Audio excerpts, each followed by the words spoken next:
अगर आप English medium में करना चाहते हैं then you are at the right place. Change the medium for UPSC is the name of the channel. Do subscribe this channel and share among all the Hindi medium aspirant, जिससे ज़्यादा से ज़्यादा जो Hindi medium के एस्पिरेंट्स हैं जो अपने medium को हिंदी मीडियम से इंग्लिश मीडियम में शिफ्ट करना चाहते हैं, जिससे कि उनके सिलेक्शन के चांसेस और ज़्यादा एनहांस हो सकें. Alright, so now one of the most important question that must be coming to your mind, that is it really possible to change the medium from Hindi medium to English medium despite having studied from the first class to the intermediate or even to the graduation? Is it still really possible to change the medium? The answer is yes.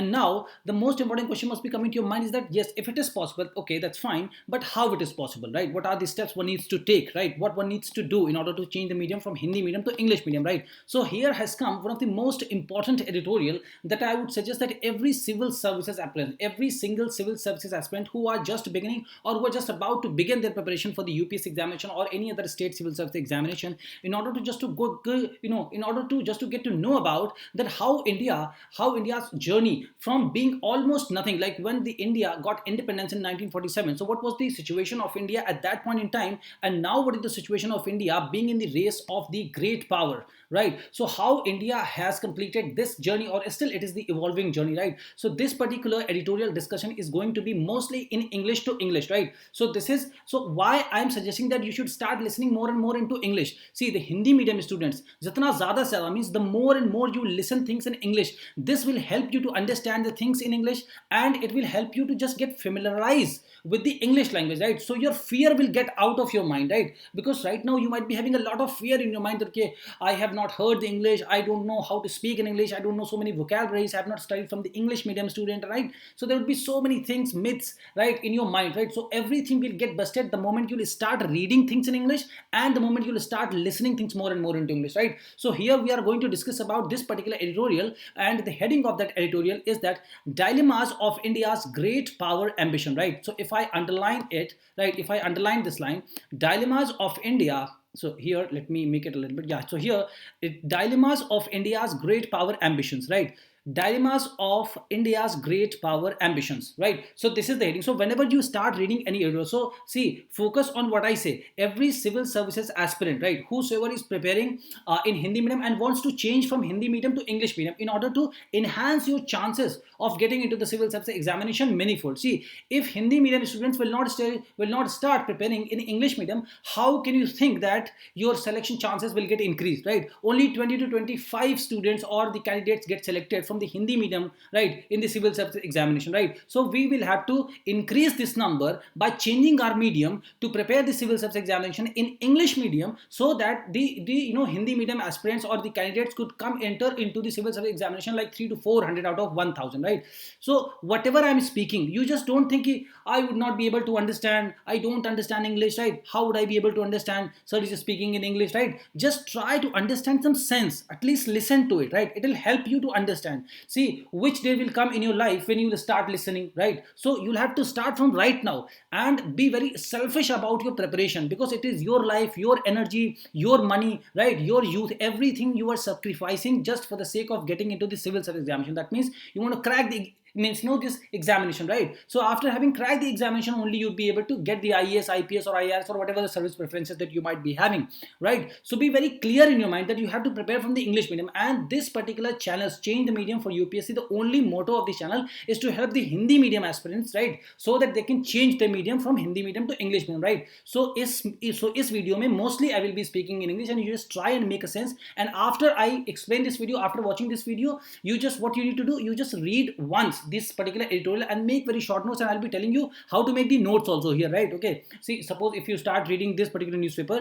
okay, and you want to make the notes, online notes, right? How you can make the online notes, right? How to take the notes, how to take the important points out of the, right? So this is also will be taken care of in this, right? So this is going to be a complete package if you really want to speak in English, really want to prepare for the civil service examination in English, right? So here let us start reading it, right? So dilemmas of India's great power ambitions. So dilemma, the meaning of the dilemma is like a state of confusion where you are confused what to do. Suppose you want to prepare for Hindi medium, right? You want to prepare for the UPSC in Hindi medium or English medium. If you are confused, so which word would be apt for you to use? Dilemma. That I am in a dilemma to prepare, like I am in a dilemma to to become IAS officer or IPS officer. So you are not able to choose, right? So you are in a state of confusion. So that means you are confused. So here the meaning of the dilemma is confusion, right? Dilemma of India's great power ambition. So ambition meaning, so the meaning of mission, like like suppose you are the civil services aspirant, right? So you have certain kind of aspirations in your life, right?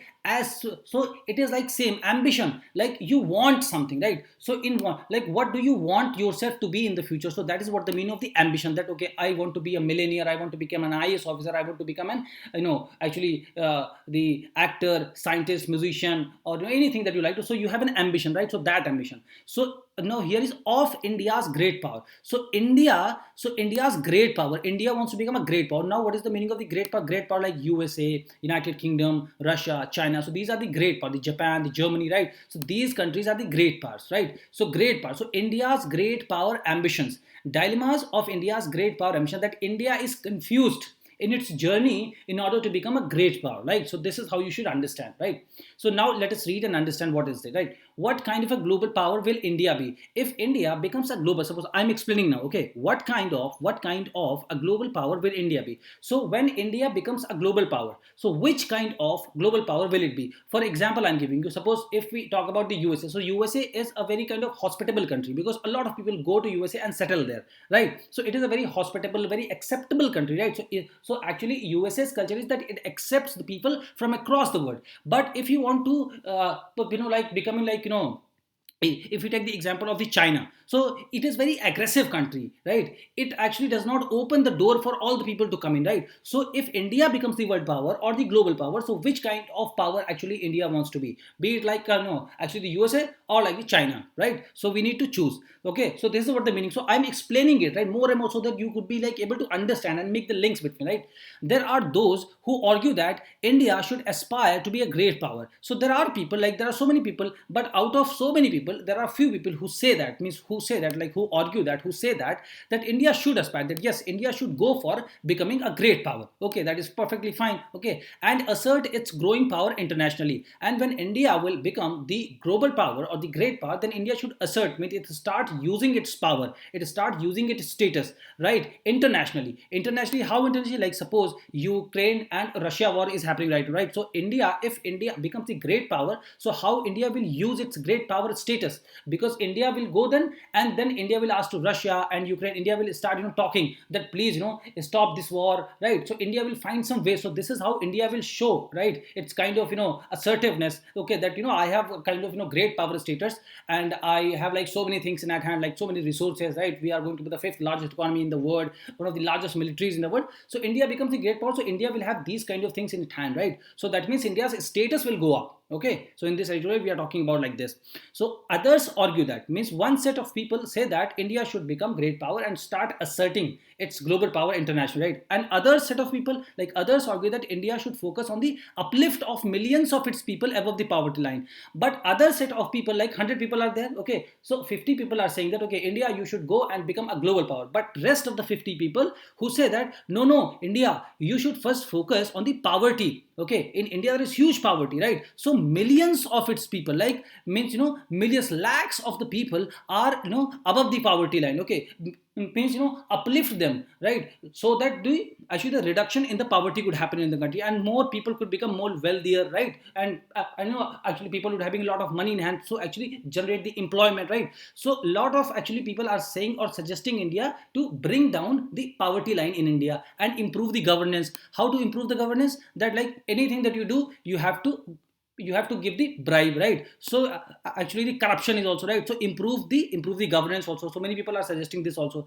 And reconcile within the country. So the meaning of the reconcile within the country, you can take means you can understand it by a very simple example, that what is happening in the Manipur, Methi and the Kuki communities, right? So what happens? So in the Manipur, a lot of violence is happening, right? So reconcile means just go and sit and mediate with the people and bring the peace in that particular area, right? So many people are suggesting ki there is lot of actually actually a lot of people are living in the poverty, so just bring that rate actually down, right? Improve the governance means actually put a kind of stop on the corruption, on the bribe, right? So like these kind of things, and reconcile within the country. So actually go to the Manipur state, and wherever these kind of violence is happening, just control that, right?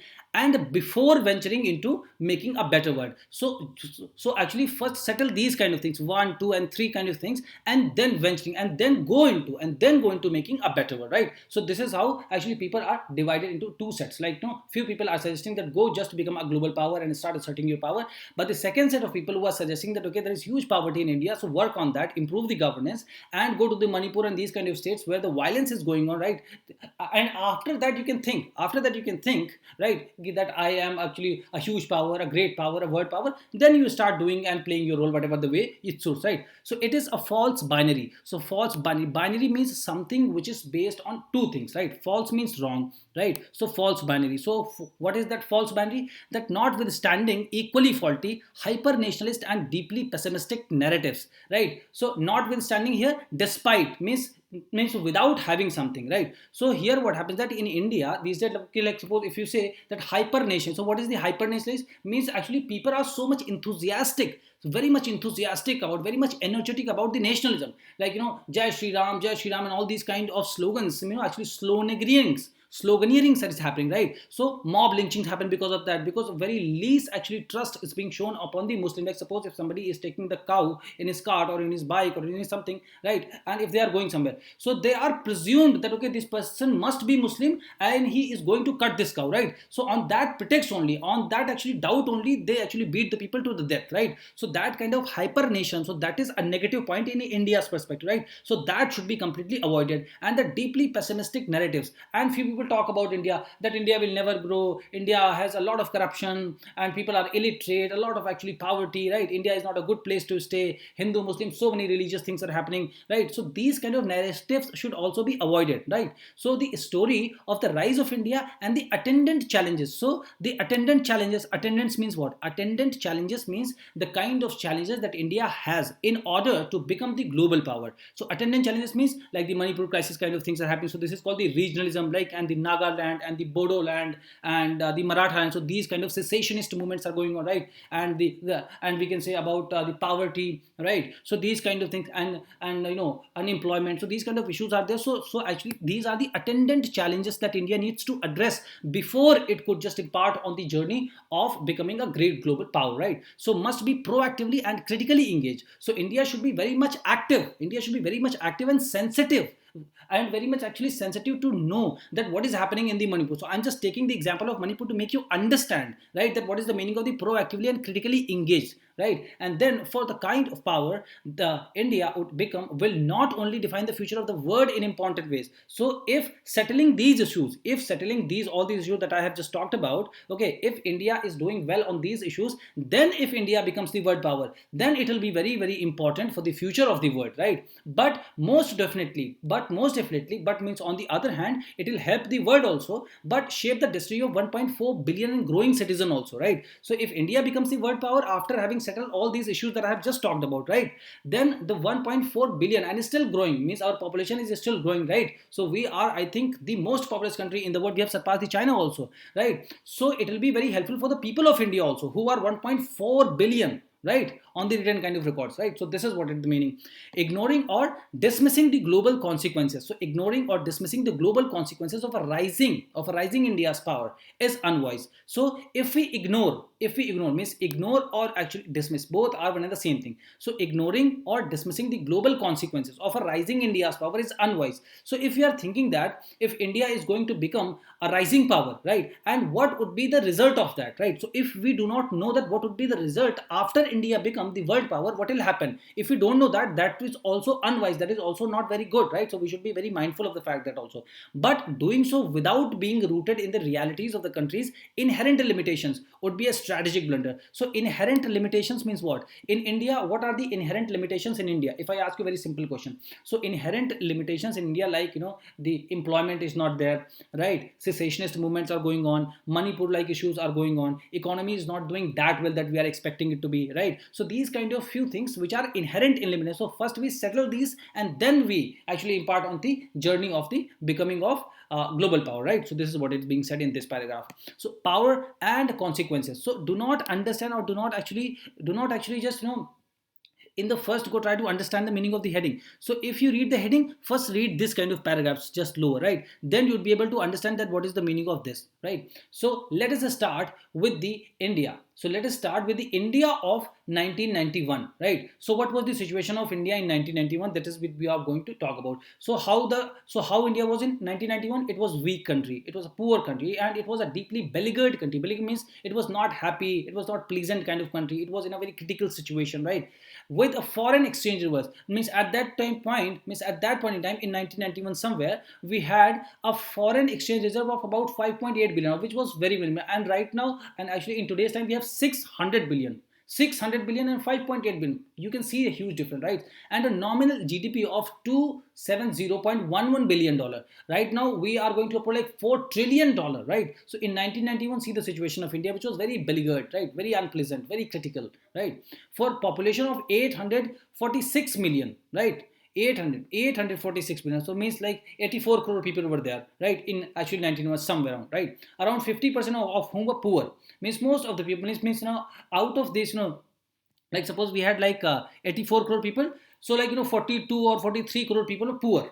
Okay, those were miserable figures. So the figures that are being shown above, these were actually very miserable. Like we had to be very very tensed about it. Oh my God, this like actually very kind of third class situation, very kind of rattled kind of situation, a pathetic situation at that point in time in 1991, right? So now here, despite efforts to diffuse fears of a nuclear war and prospects of an India-Pakistan clash loomed, and violence in Kashmir was at peak. So in 1991, what happened that Kashmir violence was at its peak, right? And the Kashmiri Pandits were being beaten and were being murdered, right? All these things were happening, and India-Pakistan clash means a nuclear war was about to happen between India and Pakistan. So actually huge fears were there in the mind of India when India was in 1991, right? And the collapse of the India's trusted partner, the Soviet Union, on the one hand, and means above that means all these problems were already there. But what happened that in 1991, it was the collapse of the Soviet, means Russia also got collapsed,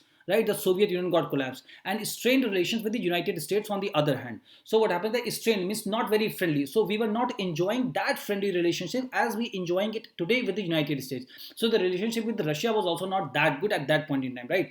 Further weed on the country's ruling elite. So country's ruling elite, if you read, it is meaning of the Indian politician, like the prime minister, the president, all the ministers, or means the people who are not in the power but still the politicians, right? So further it added a lot more weight onto the elite class, means onto the political class. Now means so many issues to be solved. So how India's politicians were handling these kind of issues, right? So we should also understand that. Now American officials kept a close watch on India and Pakistan and their nuclear plans. So at that point in time, in somewhere around 1991, United States of America or American officials, they used to keep a very close eye on India, that what India and Pakistan are doing. Are they developing some kind of nuclear weapons or not, right? So they were keeping an eye on that. They were just actually checking that what is happening in India and Pakistan. And occasionally means sometimes they travel to the subcontinent. Sometimes means subcontinents means India or Pakistan. So sometimes they come to India or Pakistan to counsel, means to just to give them some suggestions to the cantankerous means the people who used to actually small fights happening, right? So cantankerous neighbors. So India and Pakistan, the cantankerous neighbors.